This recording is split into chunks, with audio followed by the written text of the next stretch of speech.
আসসালামু আলাইকুম। আশা করি আপনারা সবাই ভালো আছেন। ঢাকা বিশ্ববিদ্যালয়ে ইন্টারন্যাশনাল বিজনেস বিভাগে শিক্ষক নিয়োগের জন্য একটি নতুন নিয়োগ বিজ্ঞপ্তি প্রকাশিত হয়েছে। আশা করি ভিডিওটি শেষ পর্যন্ত দেখবেন। আর আপনি আমার চ্যানেলে নতুন হলে অবশ্যই চ্যানেলটি সাবস্ক্রাইব করে রাখবেন। আগ্রহী প্রার্থীদের বিশ্ববিদ্যালয়ে নির্ধারিত ফরমে আবেদন করতে হবে। চলুন দেখে নেই বিস্তারিত।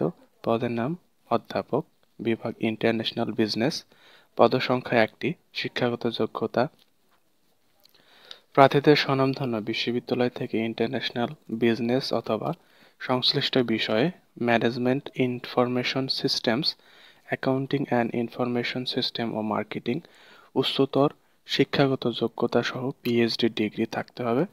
বিশ্ববিদ্যালয়ে কমপক্ষে 12 বছরের শিক্ষকতার অভিজ্ঞতা থাকতে হবে। এর মধ্যে কমপক্ষে 7 বছর ইন্টারন্যাশনাল বিজনেস বিভাগে সহকারী অধ্যাপক ও সহযোগী অধ্যাপক হিসাবে শিক্ষাদানের অভিজ্ঞতা থাকতে হবে।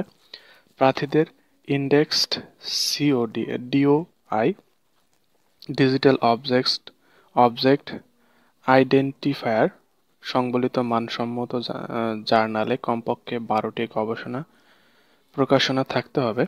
শিক্ষক হিসাবে অভিজ্ঞতা ও দক্ষতা এবং বিশ্ববিদ্যালয়ের অন্যান্য ক্ষেত্রে বিশেষ করে ছাত্রছাত্রীদের সামগ্রিক শিক্ষা আনুষঙ্গিক কর্মকাণ্ড পরিচালনায় বিশেষ অবদানও যোগ্যতা হিসেবে গণ্য করা হবে। বিভাগের অভ্যন্তরীণ পিএইচডি ডিগ্রিধারী প্রার্থীদের অগ্রাধিকার দেওয়া যেতে পারে। বেতন স্কেল ৫৬,৫০০ থেকে ৭৪,৪০০ টাকা, অর্থাৎ উচ্চ বেতনের চাকরি যেভাবে আবেদন করতে পারবেন। সার্টিফিকেট, মার্কশিট, প্রশংসাপত্র ও অভিজ্ঞতা প্রমাণপত্রের সত্যায়িত প্রতিলিপি সহ 11 কপি দরখাস্ত পাঠাতে হবে। আবেদন ফি রেজিস্ট্রারের অনুকূলে ১,০০০ টাকা মূল্যের পে অর্ডার অথবা ব্যাংক ড্রাফট পাঠাতে হবে। আবেদনপত্রের ঠিকানা রেজিস্ট্রার, ঢাকা বিশ্ববিদ্যালয়, ঢাকা ১,০০০। আবেদনের শেষ সময় ৩১ আগস্ট ২০২৫। আশা করি ভিডিওটি ভালো